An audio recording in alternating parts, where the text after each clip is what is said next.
The secret my parents kept from me for years. Before we begin the story, make sure to subscribe to our channel and never miss more incredible stories every day. My mother whispered, "We paid for you." And the kitchen light felt suddenly too bright.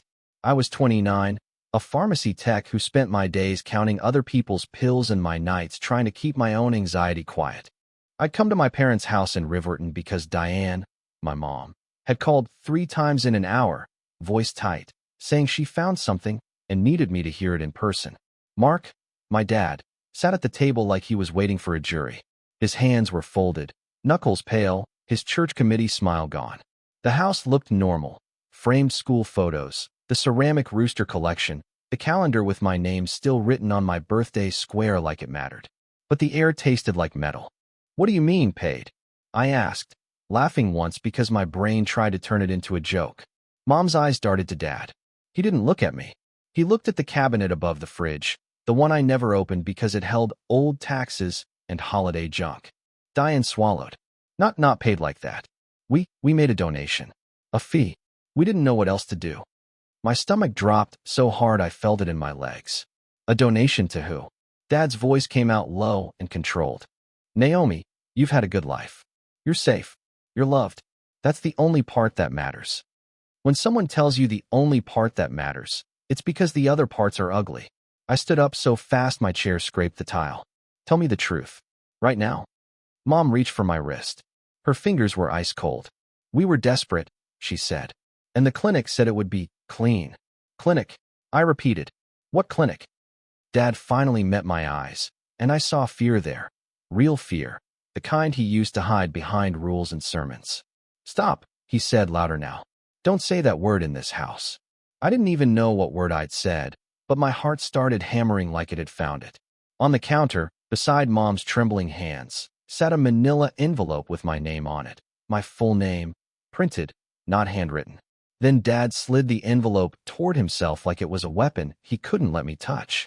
The envelope had today's date stamped across it in red ink. Until that night, my childhood had been a scrapbook of normal. Dad coached Little League for one summer before he decided the other parents were too lax. Mom packed my lunches with notes, tiny hearts over the eyes. We weren't rich, but we weren't struggling either. Dad worked for the county, the kind of job where people knew his face and he liked it that way. As I got older, Dad's love came with terms. Be grateful, be quiet, don't embarrass the family. When I chose pharmacy tech school instead of the 4-year college he pushed, he said, "At least you'll be useful." I took it as praise, because I wanted to. The first crack didn't look like a crack. It looked like a paperwork problem. Last fall, I needed my birth certificate to renew my passport. Mom pulled it from her filing drawer, smiling too wide. "See? We kept everything." At the post office, the clerk stared at it longer than she should have. She turned it sideways, then back, like the paper might confess. "Ma'am," she said quietly, "this certificate number doesn't match the county format for that year." I laughed, because my brain needed it to be silly. "Maybe it's just old." The clerk shook her head. "I can't process this. You'll need a certified copy from county records." I drove to my parents' house with the wrinkled paper in my fist. Dad was on the porch, watering plants that never died. When I explained, he didn't ask to see the certificate. He didn't even pretend surprise. He set the hose down carefully. "You don't need a passport," he said. "You need to stop chasing nonsense." Mom appeared behind him, wiping her hands on a dish towel that was already clean. "Let it go, honey," she whispered. "We'll figure it out." I told myself they were overprotective. I told myself I was being dramatic. But that night, when I zoomed in on a photo from my baby book, I noticed a hospital bracelet with a name scratched out. My parents had captioned it, "First day home," but the ink looked newer. Under the scratched name, one word was still readable, unknown. County records smelled like old carpet and toner, the kind of place where time got stapled to forms. I took a number and waited under a flickering sign that reminded everyone it was illegal to yell at staff. When my turn came, I slid the birth certificate across the counter and asked for a certified copy. The clerk was a woman with reading glasses on a chain and a voice that never rose above "Done with this." She typed my name, paused, then typed again slower. Her expression changed, not shocked, just cautious, like someone spotting a cracked step. "I can't print this," she said. "Why not?" She leaned closer. Your record is sealed. My mouth went dry. Sealed? Like adoption sealed? I didn't say that. She looked past me, as if the security camera might read lips. You can file a petition, but it'll take months. Sometimes years. I felt heat climb my neck. I'm not a celebrity. I'm not in witness protection. Why would my record be sealed? She slid a small card toward me, blue, glossy, official. Family court. Ask for the records desk. That's all I'm allowed to say. I walked out with the card in my hand and my heart trying to climb out of my chest. In the parking lot, I called Mom. She answered on the first ring, too fast. Hi, sweetheart. Why is my birth record sealed? I asked. Silence. Then a soft, rehearsed sigh. Naomi, you're spiraling. I'm asking a question. Dad's voice cut in, like he'd been right there. Come home. I am home. I'm in a parking lot with a government card telling me my life is classified. You don't understand how paperwork works, he said. People make errors. Then show me the error. I snapped. Show me anything. Mom's voice turned pleading. Please, honey. Let's talk later. Your father's blood pressure. I hung up, hands shaking, and opened my email because I needed something solid. That's when I saw a message from 23andMe. Subject line, new close relative match. I hadn't ordered a DNA test. I clicked anyway.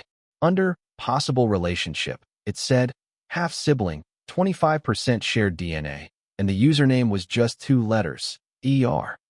The match request included a screenshot of my baby photo, cropped from my family album. I drove to my parents' house with my phone buzzing like an accusation. Mom opened the door before I knocked. Her smile was the one she used for strangers. Let's sit, she said, steering me to the kitchen. Dad was already there, arms crossed. I tried to keep it calm. County records said my file is sealed. Dad didn't blink. Paperwork gets flagged. And I got a DNA match. A close one. I never even took a test. I held my phone out. Do you know what that means? Mom's hands jumped to her throat. Dad's jaw tightened, like he'd been waiting for this. You need to stop, Dad said. I need answers. You need to stop digging, he repeated, slow and hard. You're going to hurt your mother. Mom nodded too fast. I can't handle this stress, Naomi. My heart's been fluttering all week. There it was, the old lever. If I pushed, Mom would get sick, Dad would get angry, and I'd be the reason. I'm not trying to hurt anyone, I said. I just want the truth. Dad leaned forward. The truth is you were wanted. The details don't matter. They matter to me. He stood up so abruptly his chair thudded. If you keep going, you will destroy this family. Mom's voice turned syrupy. Sweetheart, please. People did things differently back then. It was private. Private doesn't mean legal, I said, and the word legal made Dad's eyes flash. He pointed toward the front door. Leave. The command landed like a slap. I waited for the softer version, the one that took it back. It didn't come. In my car, I shook until my breath slowed enough to think. The cabinet above the fridge kept replaying in my head, the one Dad stared at the night Mom confessed. I went back inside quietly with my spare key. The house was dark except for the TV glow. My parents' voices floated from the den, low, urgent. I opened the cabinet. Holiday junk, old taxes, and a shoebox taped shut, labeled in Dad's neat handwriting.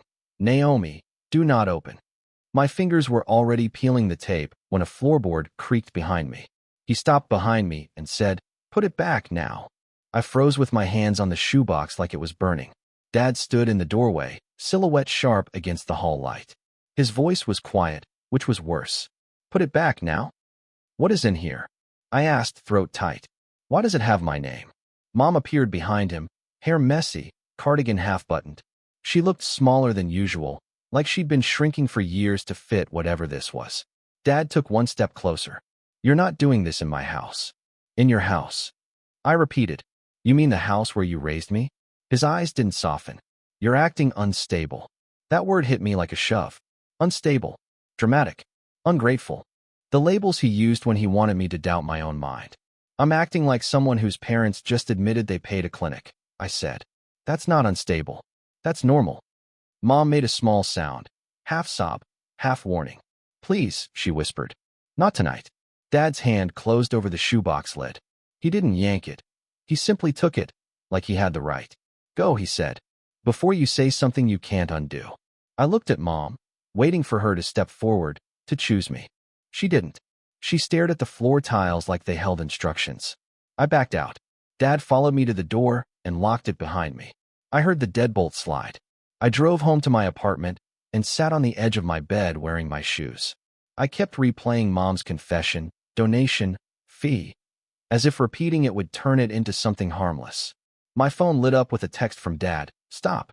This ends now. Then another. Do not contact anyone about this. I stared at the screen until my eyes blurred. Was I supposed to go back to work Monday and count pills like my life wasn't counterfeit? At 2:11 a.m., I did the only thing I hadn't done yet. I called Uncle Vic. He answered on the second ring, voice rough with sleep.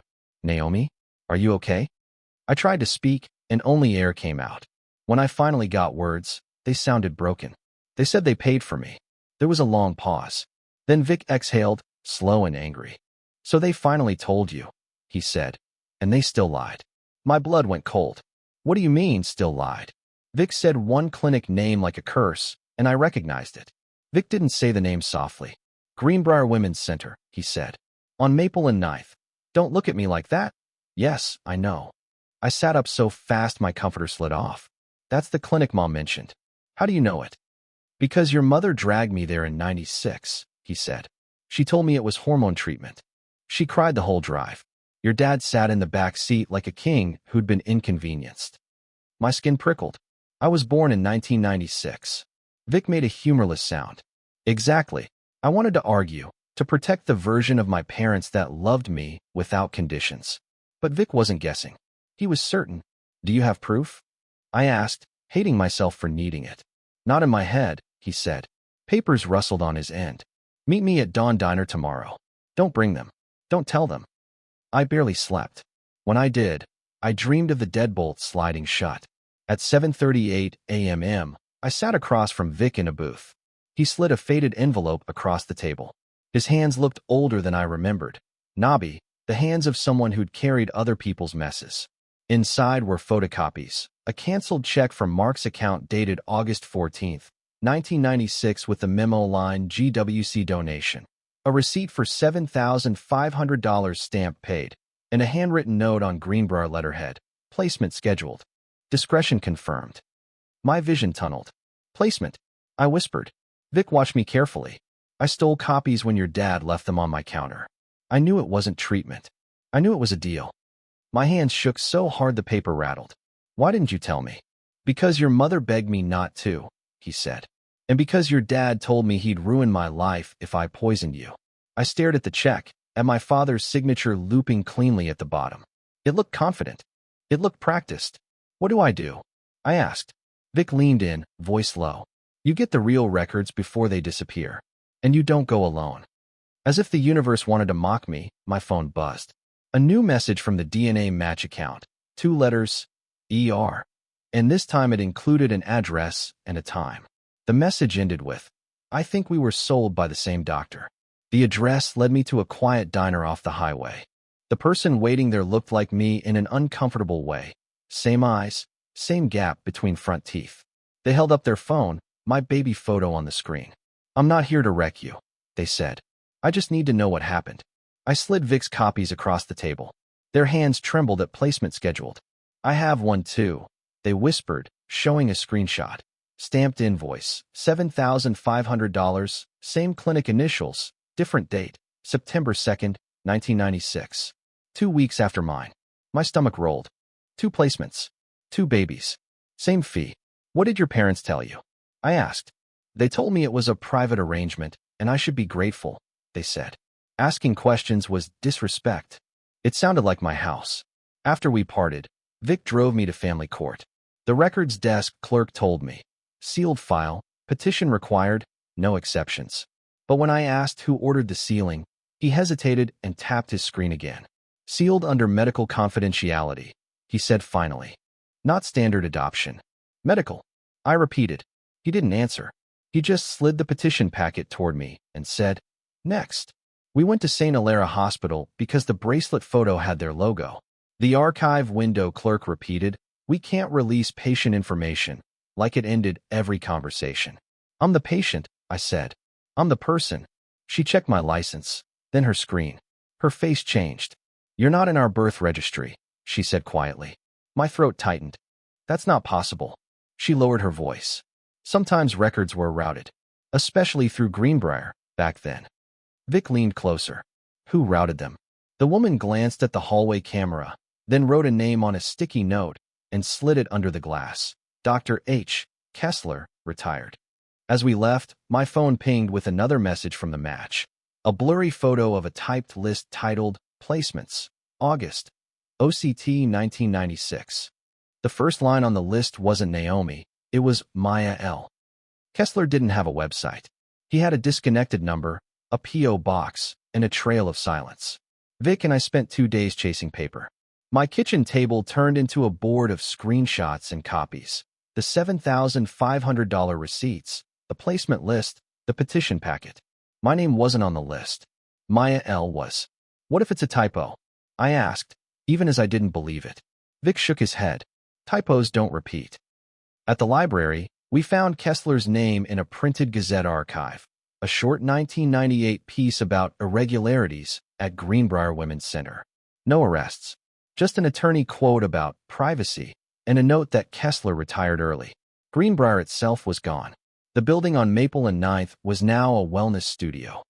When I asked about old records, the receptionist smiled like I'd asked about ghosts. We've only been here a few years, she said. Sorry. But behind her hung a framed certificate with the same GWC Vine logo. Someone had kept the brand, even if they'd scrubbed the history. That night, I did something I swore I wouldn't. I went to my parents' house while they were at Bible study. I told myself I wasn't stealing if I only looked. In the den, Dad's old computer still sat under a dust cover. He never trusted clouds. His files were local, like secrets. I found a folder called Medical. Inside was a scanned form labeled Confidential Placement Agreement on Greenbrier letterhead. The signature line wasn't mine. It wasn't my mother's. It was my father's, Mark H. Bennett, dated August 15, 1996. Below his signature, one sentence turned my stomach. Birth mother identity withheld per provider arrangement. Babies. Routed records. Withheld identities. I wanted to know why. Infertility, grief, shame. But all I had was what? A system, a doctor, and my parents' names on the paperwork. Then I opened Dad's saved voicemail archive and saw a file titled, Kessler, Urgent. The voicemail began with a woman sobbing, then my mother saying, I'm sorry. I listened to the voicemail with my finger hovering over the speaker. A woman sobbed in the background. Then my mother's voice, younger and thin, I'm sorry. I didn't know it would be like this. A man answered, calm and clipped. Diane, it's handled. Stop panicking. If you want the placement, you follow instructions. Kessler.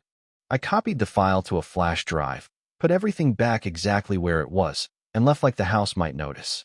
At my apartment, Vic watched me spread documents across the table. The $7,500 receipt, the placement list with Maya L., the Greenbrier agreement signed by my father, and the DNA screenshots from the match. I wrote dates in the margins until the paper looked bruised. So what now? Vic asked. You confront them, or you report them. If I reported them, my parents could be prosecuted. If I confronted them, they could shred whatever else existed. Either way, the family I knew was already cracking. Vic tapped Dad's signature. Make it so the truth can't disappear. So I built a file. I scanned everything and wrote a simple timeline with amounts and dates. I added the rejected passport note, the sealed record card, and a transcript of the voicemail with timestamps. On February 1st, 2026, I filed the petition to unseal my record. The fee was $287. Then I called the non-emergency line and asked who handled older fraud tied to clinics and medical records. After 2 transfers, a steady voice said, Detective Ruiz. My name is Naomi Bennett, I said. I think my parents bought me. Ruiz didn't gasp. He asked for dates. Names. Greenbrier made him go quiet. Don't warn anyone, he said. And don't meet your DNA match alone again. My hands went cold. Are you saying this is real? I'm saying it fits a pattern, Ruiz replied. Patterns have other victims. Before I could talk myself out of it, he sent me a text with an address and a time for the next morning. The last line read, If they refuse, we'll bring them ourselves. At 6:17 a.m., before my alarm, Mom called. Her voice was breathy and frantic. Naomi, please. Your father, he's not well. My body reacted before my brain. What happened? He woke up dizzy, she said. His chest hurt for a second. He's fine now, but I'm scared. Then, too quickly. You don't need to involve anyone, okay? I closed my eyes. Mom, are you trying to keep me from going to the police? Silence. Then a small sob. I'm trying to keep our family together. I drove over because guilt still worked on me. Dad was on the couch with a blanket over his legs, looking annoyingly healthy. He watched me like I'd walked into an appointment. You called law enforcement, he said. I talked to someone, I replied. Because you won't tell me the truth. Mom hovered with a glass of water. Sweetheart, you're misunderstanding. We loved you. We saved you. Saved me from what? I asked. Dad's eyes narrowed. From a life you wouldn't have survived. I held up the placement agreement copy. You signed this, I said. It says the birth mother identity was withheld. Mom's face crumpled. Dad's didn't. You're going to ruin your mother, he said. You know what stress does to her. I'm not responsible for her panic, I said, even as my voice shook. He leaned forward. If you keep this up, I'll tell your employer you're unstable. You handle controlled substances. Do you know what concerns can do? My stomach dropped. This was the real threat. My license, my job, my life. Mom grabbed my hand. Please, she whispered. Just stop. We can explain. Just not with outsiders. For a second, I almost nodded. I almost traded my truth for peace. Then my phone buzzed, a ledger photo from the match, dated August 1996, with my supposed name at the top, and my father's initials beside a payment column. My hands went numb around the phone, and I stepped back. Dad saw my face change and said, too softly, "What did you just get?" Before I could answer, he lunged for my phone with both hands. I didn't let Dad take my phone. I shoved it into my pocket and stepped back, knocking the entryway table so the framed photos shivered, proof of a life that suddenly felt staged. Dad's face hardened. Give it to me, he said. No. Mom's eyes flicked between us. Please. I walked out anyway, even as Mom called my name like it was a leash. In my car, I texted Detective Ruiz. He threatened my job. New evidence. Ruiz replied fast. Do not meet them alone again. Bring them to me. I didn't know how to bring my parents without them running, so I used the family skill set. Careful wording. I texted Mom only. I'll talk calmly. No shouting. I need you to come sign something for the court. She answered, thank you. Your father is difficult. We agreed to meet downtown at a county building conference room. Ruiz told me to send them to his office instead, but not to mention his name. Vic came with me and waited down the hall, out of sight. If this goes bad, he said, you walk away. Mom arrived first, twisting her purse strap like she could tie the day back together. We can fix this, she whispered. The elevator dinged again. Dad stepped out. Mom's face fell. Mark, I told you to stay home. Dad smiled like he'd won a small battle. Families don't have meetings without me. Ruiz opened his door and nodded to us. Dad walked in first, confident, until he saw the badge clipped to Ruiz's belt. His smile froze. His eyes cut to me, warning me not to even breathe. What is this? Mom's voice cracked. Naomi, you said. I said I wanted the truth. I told her. I didn't say I'd keep protecting lies. Dad pivoted to charm, voice smooth. Detective, surely there's a misunderstanding. Ruiz didn't sit. He set a folder on the desk and slid one sheet across, face down. Before we talk, he said, tell me what Greenbrier Women's Center was to you. Dad's hand hovered over the paper like it was dangerous. When he flipped it over, his own signature stared back at him. Dad flipped the page, and his own signature stared back at him. For a second, his face went blank, then anger rushed in to replace it. This proves nothing, he said. It's a medical form. Ruiz's tone stayed polite. It's a placement agreement dated August 15, 1996. It references a provider arrangement that withholds the birth mother's identity. That isn't standard adoption. Mom's hands shook. Mark, she whispered. Dad snapped at her. Diane, don't. Ruiz laid out the rest like puzzle pieces. Vic's copy of the canceled check. August 14, 1996, memo GWC donation. The stamped receipt, $7, $500. The placement list showing Maya L. And the ledger image from the DNA match with Dad's initials beside a payment column. Dad laughed sharp. You're using a stranger's screenshot? Ruiz didn't flinch. We obtained a matching scan from another source. The entries align. Dad leaned back, arms crossed. So what? You're fishing. Ruiz looked at him. Tell me why Naomi's birth record is sealed under medical confidentiality. Dad's smile was thin. Because private health information is private. It belongs to Naomi, Ruiz said. Not you. Mom broke. I couldn't get pregnant, she said, words spilling. After the miscarriages. I thought it was my fault. Mark said he knew a doctor who could help. Someone discreet. Dad's voice rose. Stop talking. Mom flinched, then kept going anyway. He said the woman didn't want the baby. He said it was legal. He promised. Ruiz asked softly, Did you ever see state adoption paperwork? Mom shook her head, tears sliding down. Mark handled it. He said I was too emotional for forms. Dad slammed his palm on the desk. Because you were. You would have ruined it. The word ruined landed between us like something dead. Ruiz turned his monitor. A scanned intake sheet filled the screen. Maya L. Female infant. August 1996. Under intended parents, it read, Mark and Diane Bennett. I couldn't breathe. I wasn't Naomi on the only official page that mattered. Dad's voice went flat as he said, That's not her real name. Ruiz didn't arrest my father in the room. He asked Dad to provide addresses for any records he kept, to surrender old phones, to sign a statement acknowledging the Greenbrier Agreement. Dad refused with a polished line, I'll speak through counsel. Mom left Ruiz's office looking hollow. Dad left looking like a man who'd decided his enemy was me. In the hallway, he leaned close enough that only I could hear. You think you're righteous, he hissed. You're just ungrateful. Vic stepped between us. Back off, he said. That afternoon, Dad texted, You are dead to this family. A minute later, I will protect your mother from you. The next day, Ruiz called to say an investigation was open and he'd requested Kessler's old licensing file. He said there were other names on the placement list, other sealed records, other people told to be grateful. It's messy, he warned. And your parents will try to control the story. They did. Mom left me 12 voicemails in one morning, swinging from please come home to how could you do this to your father says you're confused. The last one was just breathing and a whisper. I didn't mean to hurt you. I went to work because rent doesn't care about identity crises. By noon, I was counting tablets and forgetting numbers. My chest tightened until the room tilted. The pharmacist on duty pulled me aside. Go sit, she said. Now.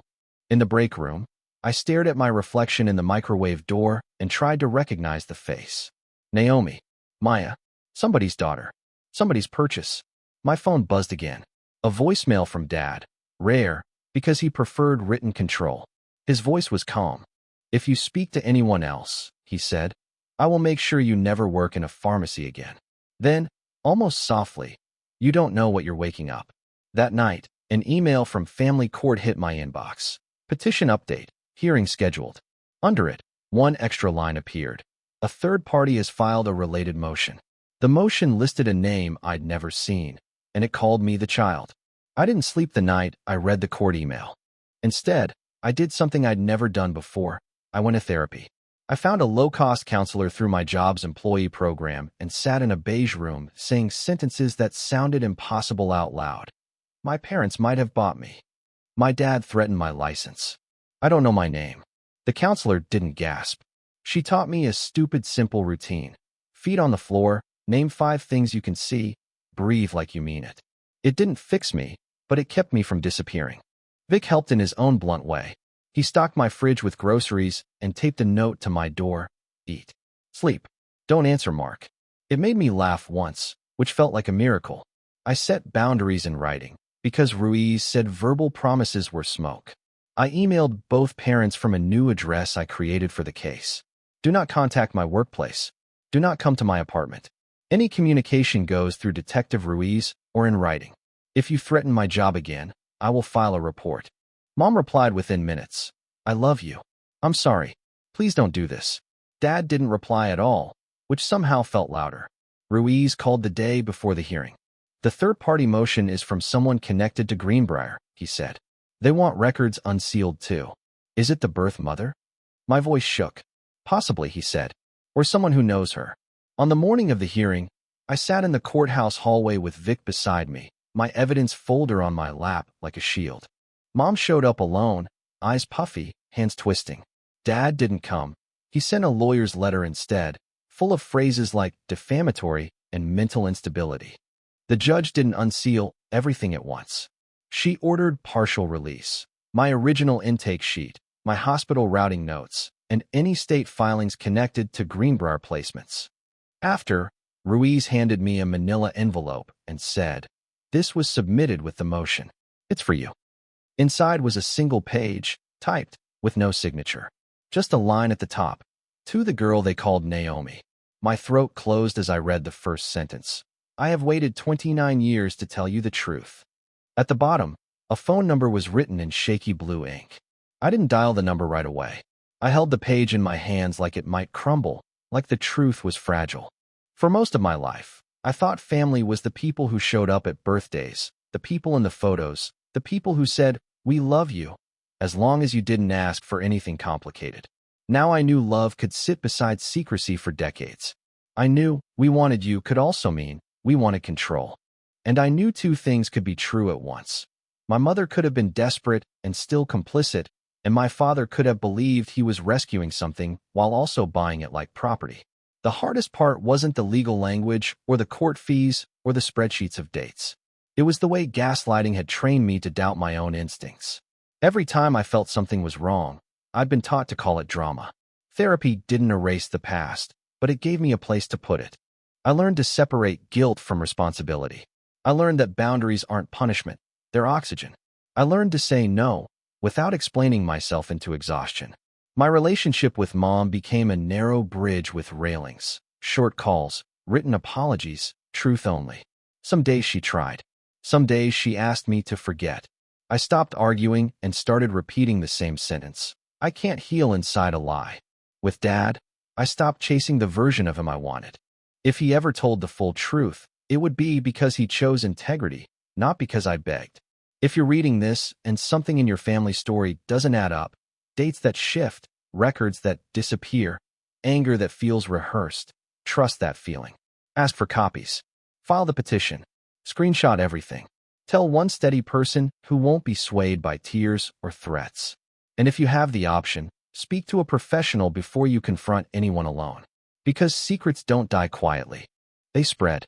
That evening, Vic and I sat on my apartment balcony with takeout and the cold air biting our fingers. The city lights blinked like they were keeping time. For the first time in weeks, I could breathe without apologizing for it.